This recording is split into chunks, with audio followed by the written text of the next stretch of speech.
जालना तालुक्यातील सेवली तांडा येथे वादळी वाऱ्यामुळे घरांचे मोठे नुकसान, पत्रे उडाल्याने आणि घरांवर झाडे कोसळल्याने 2 जण जखमी.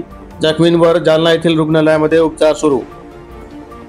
जालना तालुक्यातील सेवली ग्रामपंचायत हद्दीमध्ये असलेल्या सेवली तांडा येथे आज दिनांक 7 शनिवार रोजी सायंकाळी 5 वाजेच्या सुमारास मोठ्या प्रमाणात वादळी वाऱ्यासह पाऊस झाला.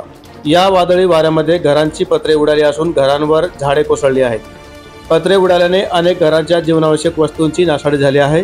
यामध्ये सेवली तांडा येथील गंगूबाई तुकाराम राठोड, गणेश बाळू राठोड हे दोघे जण जखमी झाले आहेत. त्यांच्या हाताला व डोक्याला मोठ्या प्रमाणात मार लागला असून जखमींना जालना येथील रुग्णालयामध्ये उपचारासाठी हलवण्यात आले आहे. दरम्यान सेवली ग्रामपंचायतचे सरपंच गणेश मोरे, माजी सरपंच शेख नवीद भाई व ग्रामपंचायत सदस्य सचिन साकला यांनी घटनास्थळी तात्काळ भेट देऊन तहसीलदार यांनी घटनास्थळाचा पंचनामा करावा व नुकसानग्रस्त नागरिकांना नुकसान भरपाई द्यावी अशी मागणी केली आहे. सेवली प्रतिनिधी शेख जावेद यांची रिपोर्ट.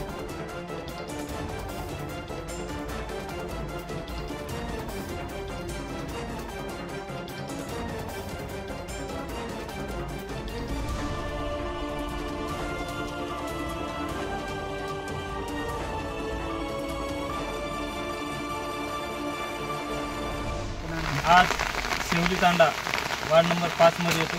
तिथं अतिवृष्टी व खूप प्रमाणात नुकसान झालेलं आहे. तरी इथं शासनाने लवकरात लवकर दखल घेऊन पंचनामे करून नुकसान भरपाई देण्यात यावी